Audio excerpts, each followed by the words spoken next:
Hello students, so today I am going to discuss the topic irrigation from the chapter crop production and management.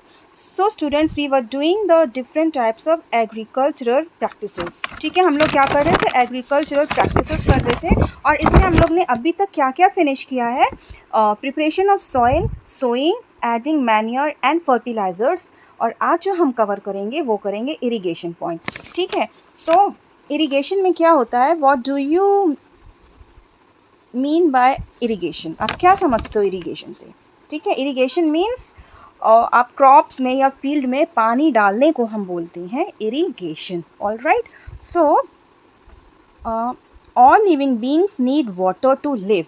अब आप लोग को पता है कि वाटर बहुत ही एसेंशियल होता है हम लोग के लिए, जितने भी लिविंग बींग्स हैं उसके लिए वाटर बहुत ही एसेंशियल होता है। क्यों होता है? क्योंकि वाटर से ही हम जो है, water is important for proper growth and development. ठीक है, किस लिए वाटर का यूज़ होता है? For proper growth and development. ठीक है, एज वेल एज प्लांट्स को भी वाटर की ज़रूरत होती है। तो प्लांट्स में वाटर कहाँ से आता है? रूट्स के ज़रिए आता है। रूट्स जो होती हैं वो वाटर को एब्जॉर्व करती हैं।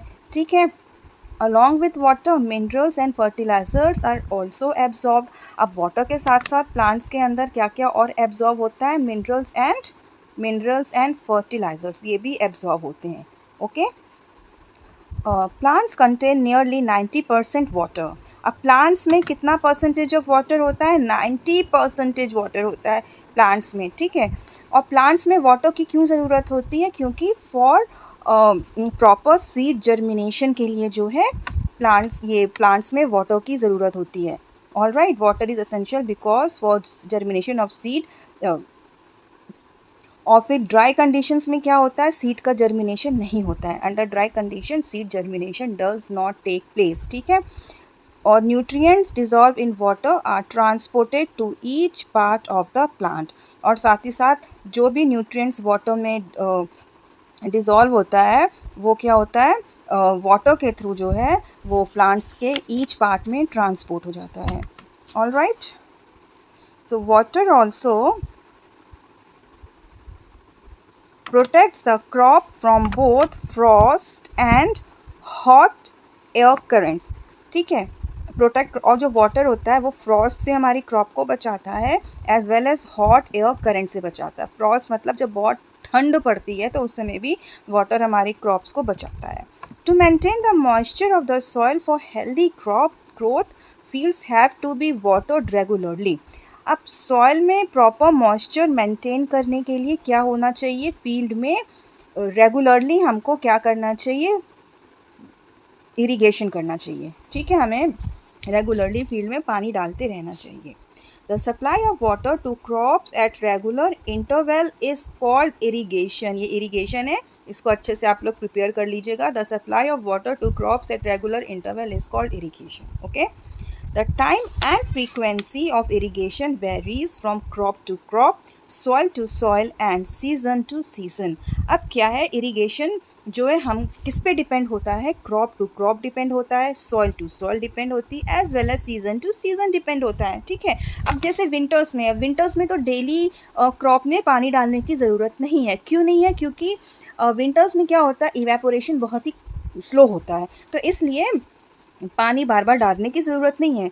और सॉइल टू सॉइल मीन्स हो गया, कई जगहों की सॉइल जो है बहुत पोरस होती हैं, तो वो वाटर जो है ईज़िली अंदर पर्कुलेट कर जाता है। ठीक है, सॉइल के, और फिर ऊपर से सॉइल ड्राई हो जाती है। और बहुत सी सॉइल होती हैं वो क्लेई होती हैं कि वो जल्दी से वाटर पर्कुलेट नहीं कर पाता है और ऊपर पानी बना रहता है, तो सॉइल वेट रहती है। तो इस पर भी डिपेंड करता है। एंड क्रॉप टू क्रॉप, और बहुत सी ऐसी क्रॉप होती हैं जिसमें ज़्यादा पानी की ज़रूरत होती है, बहुत सी क्रॉप्स ऐसी होती हैं जिनमें कम पानी की ज़रूरत होती है।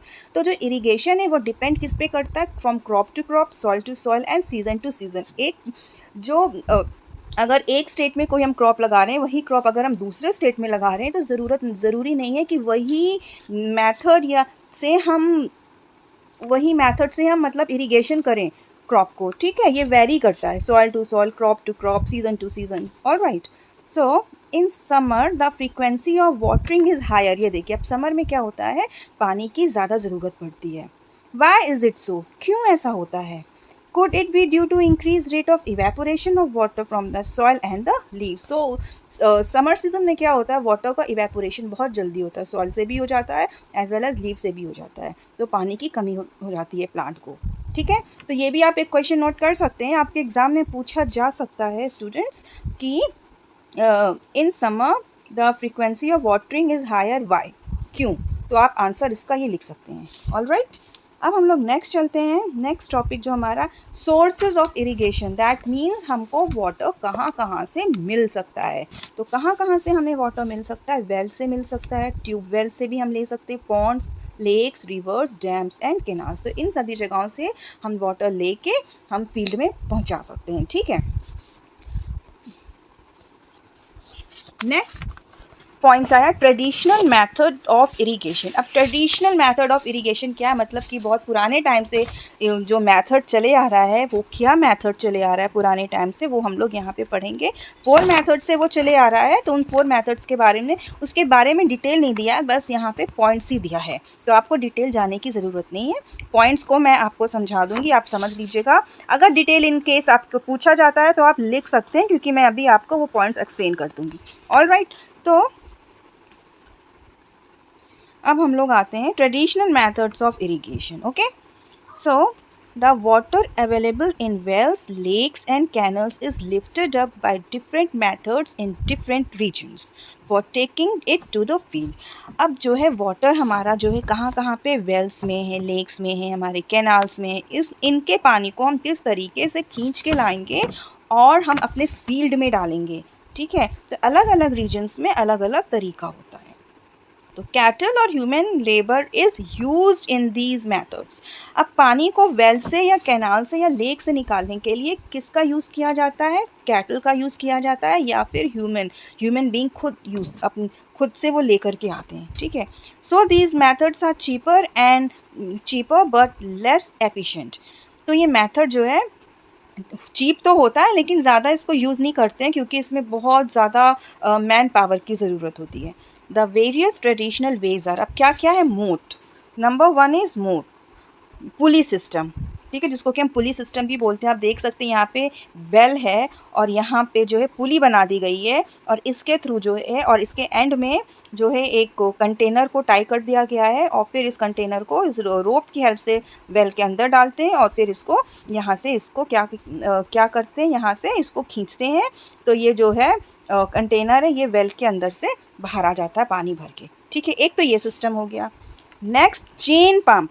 अब चेन पंप में क्या होता है, आप देख सकते हैं चेन पंप में क्या होता है, इसमें 2 व्हील्स होती हैं, 2 व्हील्स आर ड्रॉन। जो एक व्हील होती है वो हाफ जो है वाटर में होती है।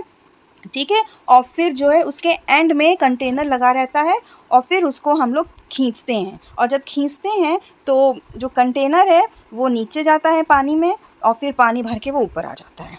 ओके, एक तो ये हो गया चेन पंप। नेक्स्ट हुआ ढेकली। ढेकली में भी आप देख सकते हैं किस तरीके से यहाँ पे बहुत इजी वे में समझाया गया है कि इसमें भी इस तरीके की पुली बनाई हुई है।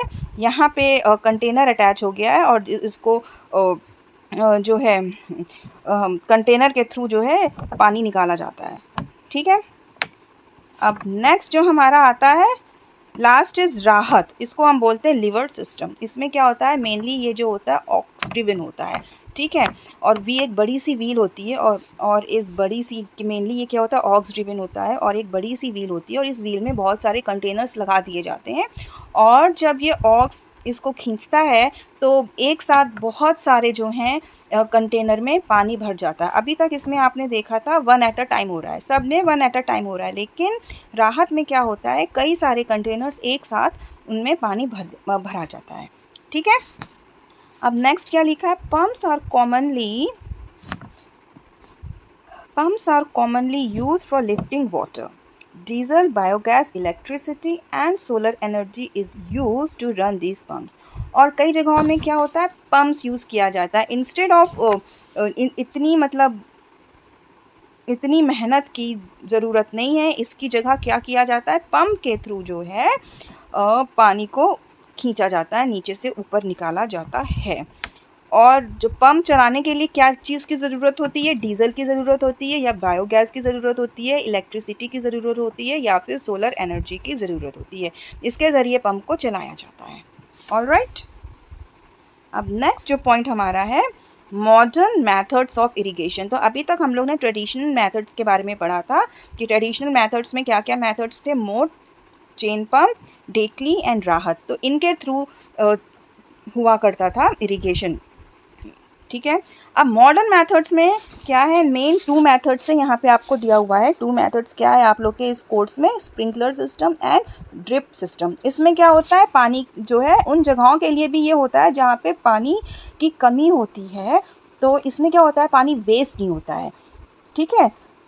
तो इसके ज़रिए जो है जो ये इरिगेशन करना थोड़ा इजी होता है कि पानी वेस्ट भी नहीं होता है इससे, और क्रॉप्स को पानी भी मिल जाता है। All right, so modern method of irrigation. All right, so modern methods of irrigation help us to use water economically, ठीक है। और ये the main method used are as follows. तो ये बहुत ही यूज़फुल होता है ये modern method of irrigation.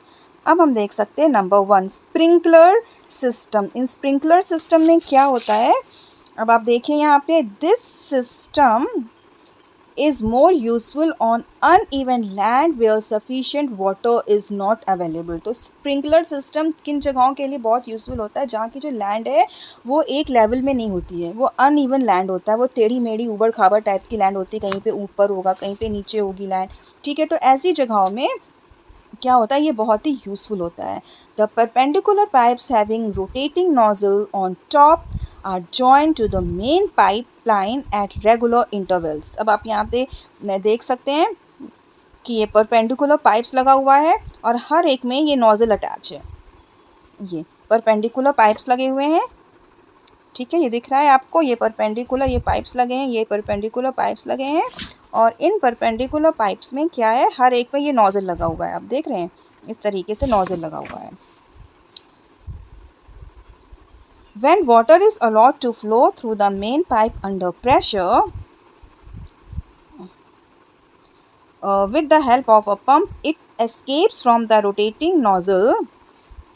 It gets sprinkled on the crop as if it is raining. Sprinkler is very useful for lawns, coffee plantation and several other crops, ठीक है। अब इसमें हम देखेंगे, अब इसमें हम लोग ने इतना तो जान लिया कि ये परपेंडिकुलर पाइप्स लगा है, नोज़ल लगा है, और जब हम ये पंप ऑन करते हैं तो ये जो स्प्रिंकलर है ये इस तरीके से गोल गोल गोल गोल घूमता हुआ पूरे ये क्रॉप में क्या होता है, पानी पूरी क्रॉप को मिल जाता है। यहाँ पे आप देख रहे हैं तो जैसे लगता है कि बारिश हो रही है, ठीक है, जैसे कि शावर होता है ना, एकदम से पानी निकलता है। आप जब बाथरूम में नहाते हैं तो जब आप टैप को ऑन करते हैं, ठीक है, तो क्या होता है, वो शावर में से पानी निकलता है ना, तो वैसे ही इसमें भी ये पानी निकलता है, लेकिन ये राउंड घूमता भी रहता है, ये घूमता भी रहता है ताकि अच्छी तरह से क्रॉप्स को, हर एक क्रॉप्स को जो है पानी मिल जाए, ठीक है। अब नेक्स्ट क्या है, ड्रिप सिस्टम। ड्रिप सिस्टम, अब ये ड्रिप सिस्टम क्या है, और हाँ एक चीज़ और, स्प्रिंकलर सिस्टम जो है वो किन प्लांट्स के लिए बहुत यूज़फुल होता है, यूज़फुल फॉर लॉन्स के लिए। आप लोग अगर देखेंगे कहीं गार्डन वगैरह में, कहीं पार्क वगैरह में गए होंगे तो वहाँ पे जो ग्रास को जो पानी दिया जाता है ना, वो इसी तरीके से उसका इरिगेशन होता है स्प्रिंकलर सिस्टम से। और कौन कौन सी क्रॉप में होता है, कॉफ़ी प्लांटेशन में होता है, ठीक है। अब हम लोग पढ़ते हैं ड्रिप सिस्टम। अब इस ड्रिप सिस्टम में क्या होता है, चलिए अब देखते हैं इसमें भी क्या होता है। In this system, the water falls drop by drop directly near the roots. So it is called drip system. ठीक है, ये drip system का definition है, आप अच्छी तरह से इसको learn कर सकते हैं। In this system, the water falls drop by drop directly near the roots. So it is called drip system. It is the best technique for watering fruit plants, gardens and trees. Water is not wasted at all. It is boon in regions where availability of water is poor.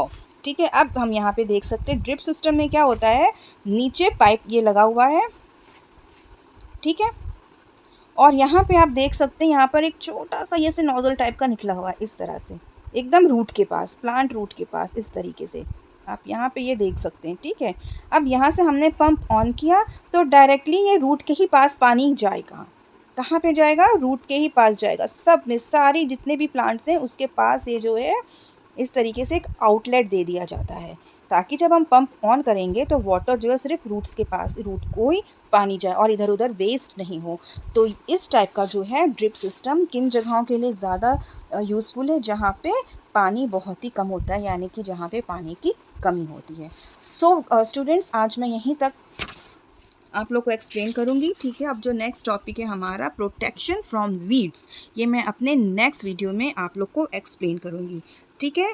So students, अब हम लोग मिलते हैं अपने next video में। Until then, bye bye and God bless you.